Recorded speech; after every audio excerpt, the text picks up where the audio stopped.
The hall was silent. Not quiet, silent. The kind of silence that follows the death of something greater than life itself.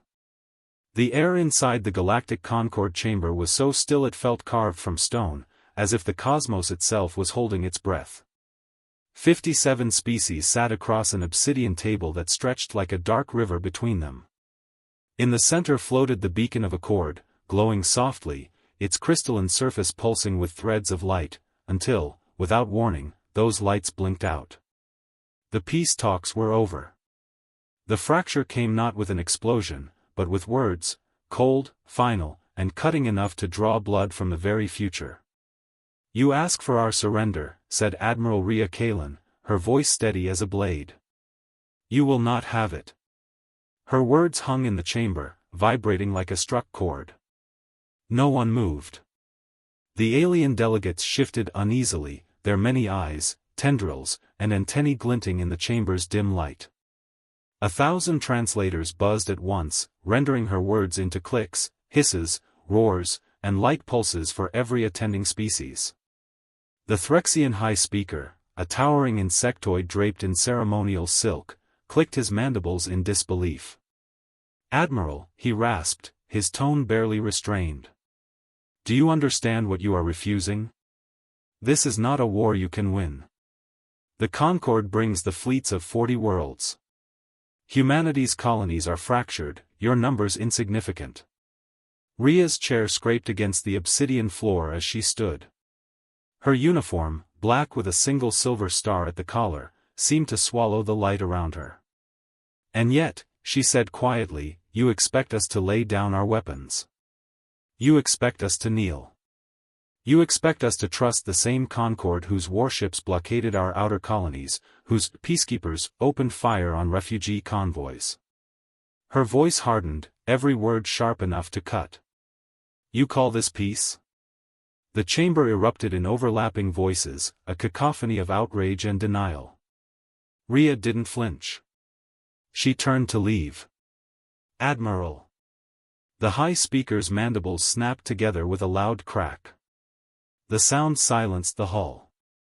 "You cannot walk away from this. Humanity will not survive open conflict." Rhea paused at the archway. When she looked back, her eyes were ice. "Then we will make sure the galaxy never forgets the cost of trying to erase us." And with that, she was gone. The human delegation departed the chamber in a storm of boots and flowing coats.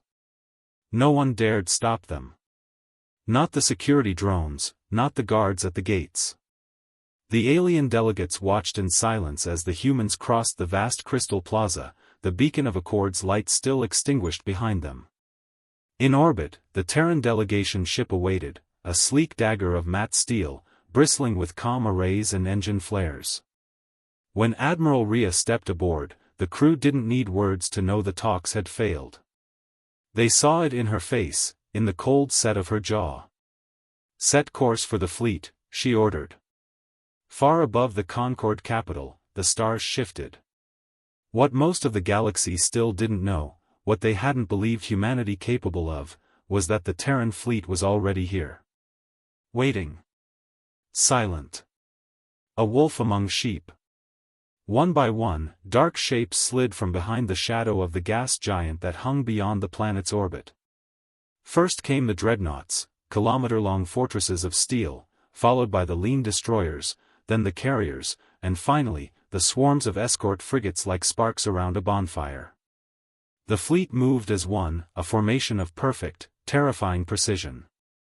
They didn't transmit any signals. They didn't announce their presence. They simply arrived. On the Concord's planetary defense grid, alarms began to scream. In the capital's control spire, the Concord Defense Council stared at the tactical display in horror as hundreds of human warships appeared on their screens. "This is impossible," hissed Counselor Zyth of the Clore. His 6 eyes bulged as he counted the icons. "Humanity does not possess this many capital ships, they cannot." "They can," muttered one of the analysts, her voice trembling. "And they do. These signatures are real." "How long have they been here?" someone demanded. Hours, came the quiet reply. Maybe longer. Back aboard the Terran flagship Resolute, Admiral Rhea stood on the command deck, watching the formation hold position over the capital world. She said nothing for a long time, her hands clasped behind her back. The fleet's presence was a message in itself: we are here. We are ready. Her second-in-command, Captain Elias Vorn, approached quietly. Orders, Admiral. Rhea's gaze never left the stars. Hold position, she said. Let them see.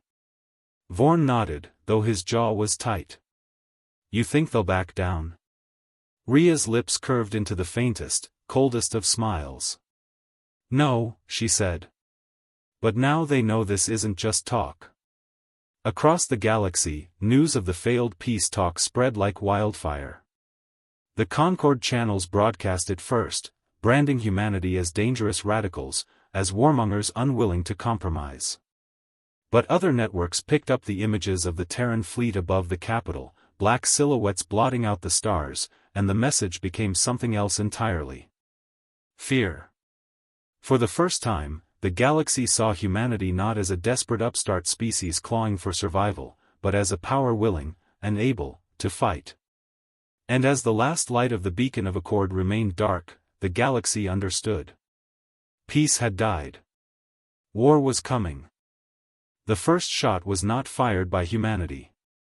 It came from the Concord. From the capital's orbital defense grid, one of the planetary rail cannons charged and unleashed a spear of light, streaking through the void toward the Terran formation. For a moment, time seemed to hold still, a single blazing line cutting across the darkness, before it struck. It never hit.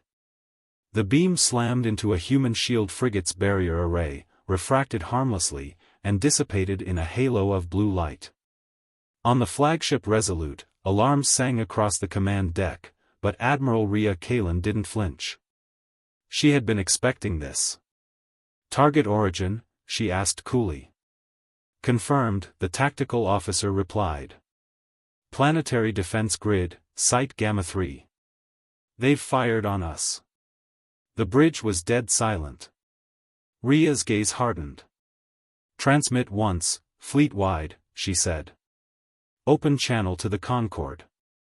The comms officer nodded. You're live. Rhea stepped forward, her voice calm, iron beneath velvet. You fired first.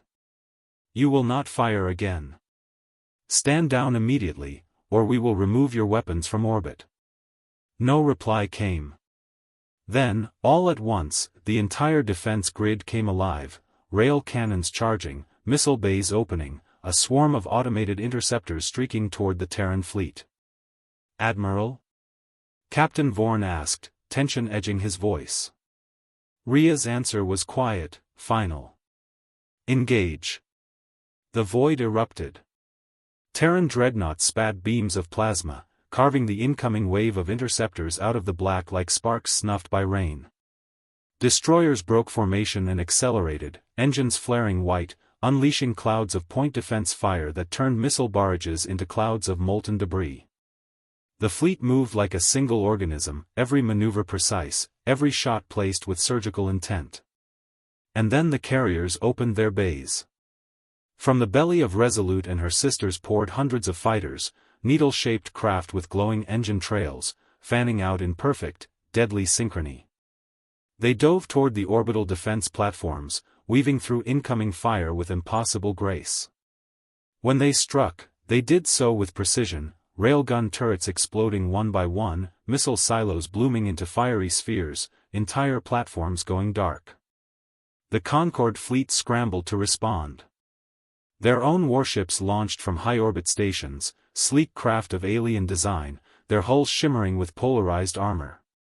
But they were too late. The humans had the initiative, and they pressed it ruthlessly. Inside the Concord control spire, panic spread. Gamma 3 is offline, a technician cried, his 4 arms flailing over the controls. Gamma 4 is crippled, we're losing the entire grid. The Threxian high speaker slammed a clawed fist against the console.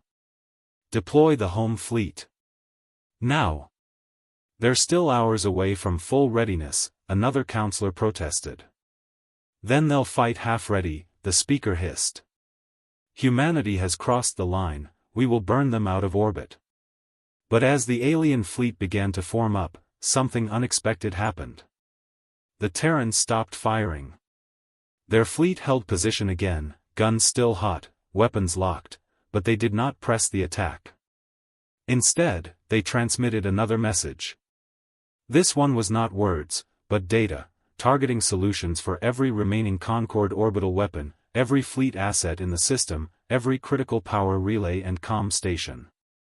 The meaning was unmistakable. We can destroy you right now. We are choosing not to. On the Resolute, Rhea stood with her arms folded, watching the Concorde fleet hesitate on the tactical display. The battlefield had gone still, a fragile, terrible silence hanging in the void. Her face was unreadable, but Captain Vorn could see the weight in her eyes. They won't back down, he said quietly. No, Rhea admitted. But they'll think twice before firing again. Unless they think we're bluffing. Rhea's gaze flicked toward him. Then we'll show them we're not. It happened minutes later. One Concorde cruiser, either out of fear or pride, fired its spinal lance toward a Terran destroyer. The beam cut through space like a scythe, but before it even reached its target, the Resolute answered. A single shot. One dreadnought cannon, one pulse of contained fury, and the Concorde cruiser vanished, ripped apart in a sunbright detonation. Wreckage glittered in the void, tumbling silently. The message was clear. The Concorde fleet broke formation. The galaxy watched in real time. On hundreds of worlds, holoscreens displayed the clash in orbit, the Concorde's proud defense grid shattered, their fleet forced into retreat, and humanity's warships holding position over the capital world like a fist poised to strike. The commentary from media anchors faltered. The narrative of fragile humanity was dead. Instead, the galaxy saw a predator. And yet, there was no mass slaughter. No orbital bombardment. No indiscriminate fire. Humanity's fleet had fought with precision, with restraint, enough to disable, to cripple, but not to annihilate. It was a show of strength, not conquest. To some, that was more terrifying than destruction. That night, if the endless glow of the capital could even be called night, the Concorde Council convened in secret. The air was tense, the scent of scorched ozone still clinging to the spire from where debris had rained down through the atmosphere hours earlier. They mean to humiliate us, one counselor hissed, coils of his serpentine body twitching in agitation. They crippled our grid, killed thousands, and now they just sit there, daring us to fire again. Not daring, said the high speaker slowly. Warning. They want us to understand they could end us, but will not, if we yield. Several counselors erupted in outrage. Yield to humans? Impossible. And yet, no one proposed another attack. Not after what they had seen. The high speaker stared out across the cityscape, where the Terran fleet glittered faintly in orbit like a constellation of knives. This is no longer a negotiation, he murmured. This is survival. On the Resolute, Admiral Rhea stood alone at the viewport, watching the Concorde capital spin below. The battle had been won, but she felt no triumph, only the weight of what was coming next. The Concorde would not forgive this. They would rally, call every fleet in the galaxy, and bring war to humanity's doorstep. But they would do so knowing what awaited them, the fleet that had faced them and lived. Captain Vorn approached, speaking quietly. You know they'll come back with everything they have. Rhea nodded once. Then we'll be ready. Her reflection stared back at her from the glass, framed by the distant glow of the planet. In her chest, her heart beat steady, calm. Humanity had shown its teeth. Now the galaxy would decide whether to fear them, or fight them. The galaxy did not wait long to answer humanity's challenge. Within days, Concorde reinforcements began to pour into the system, heavy cruisers, carriers, entire task forces from distant sectors. The space around the Concord capital became a storm of warp gates and formation beacons. But this time, the Terran fleet didn't flinch. Admiral Rhea Kalen stood on the command deck of the Resolute, eyes fixed on the tactical display as new hostile contacts bloomed like angry stars. The fleet's AI plotted vectors, measuring firing arcs, estimating kill probabilities. They were outnumbered nearly 5-1. Captain Vorn stepped up beside her. If they all jump at once, they could overwhelm us before reinforcements arrive. They won't jump at once, Rhea said. Her voice was calm, almost serene. They're not here for a battle. Not yet. They're here to see if we break. She turned toward her officers. Transmit to every ship, battle stations. Lock weapons, but hold fire until I give the word. Across the void, the Concord Armada began to fan out, forming a crescent around the planet. Their formations were tight, disciplined, but no one moved closer than the range of the Terran dreadnoughts. The two fleets hung in the dark like opposing armies staring across a no-man's land, the stars caught between them. And then, as if on some unspoken signal, the Concord opened a channel. The high speaker's image appeared on the bridge, towering and terrible, mandibles twitching with rage. Admiral Kalen, he hissed. You sit above our homeworld with weapons aimed at our throats. You disable our defenses, destroy our ships, and then call this restraint. You think we will surrender to such barbarity? Rhea did not blink. I think, she said evenly, that you've seen what happens when you try to erase us. You know what we will do if you continue this war. You cannot fight the entire galaxy, the speaker thundered. You're right, Rhea said softly. But we can make sure the galaxy bleeds for every Terran life it takes. The chamber fell silent. Even through the projection, the speaker seemed to hesitate. The silence did not last. From the Concord fleet, a single squadron broke formation, a test. 6 cruisers, sleek and fast, engines flaring as they angled toward the Terran line. On the Resolute, alarms chimed. Admiral, they're closing to weapons range. Rhea's jaw tightened. Target lead ship. 1 shot. The dreadnought's main gun charged, a low, vibrating hum filling the bridge. When it fired, it was like watching a piece of the sun being hurled across the void. The beam struck the lead cruiser dead center, and it ceased to exist, vaporized into a cloud of glowing particles. The other 5 cruisers froze. Then, slowly, they retreated back to their formation. The galaxy was watching. Every channel, every relay station, every civilian news feed was broadcasting the standoff. Billions watched as one of the most powerful fleets in the Concord hesitated before a single Terran dreadnought. The narrative was changing again. No longer was this about human aggression. This was about survival, theirs. Hours passed. Neither fleet moved. Then, finally, the Concord transmitted again. This time, it was not the high speaker, but a council of voices, a coalition of species who had watched enough. Admiral Kalen, said a calm, resonant voice, the Concord will reopen talks. Rhea's crew stirred, murmurs passing through the bridge, but the Admiral remained still. On whose terms? She asked. The voice paused, as though swallowing pride. On yours. The talks were held aboard a neutral station orbiting the system's outer moon. No grand plaza, no shining crystal hall, just a stark chamber of steel and glass, with a single round table. Humanity's delegation entered first, Admiral Rhea at their head. Moments later, the Concord counselors appeared, their expressions hard but changed. No one mentioned surrender this time. Instead, they spoke of borders, of reparations for the blockades, of treaties that would guarantee Terran independence.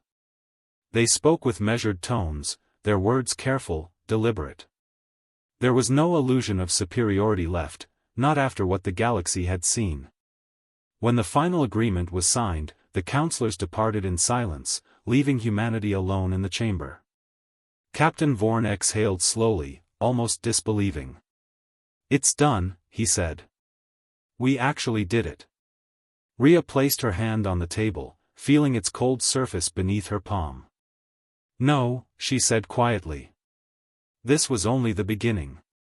The Concord won't forget what happened here. They'll fear us now." Vorn nodded grimly. "Maybe that's what will keep them honest." "Maybe," Rhea said. Her gaze turned toward the viewport, where the Terran fleet glimmered in the distance like a constellation of knives, holding their silent vigil. But fear cuts both ways. When the Terran fleet finally broke orbit, it did so in perfect silence, vanishing into the black one ship at a time. The Concord capital was left scarred but standing, its people staring at the sky long after the last Terran engine flare winked out. Across the galaxy, the story spread: humanity had faced the Concord and forced them to yield. The myth of the small, fragile species was gone. In its place rose something new, something the galaxy would never take lightly again. Some feared what humanity would become. Others whispered that they had been waiting for someone to defy the Concord's arrogance, to remind them that no empire was unshakable. And on Earth, in the shipyards and training fields, humanity prepared. The fleet would grow larger, stronger, deadlier, because the galaxy had made its choice. Peace was signed. But war still waited just beyond the stars.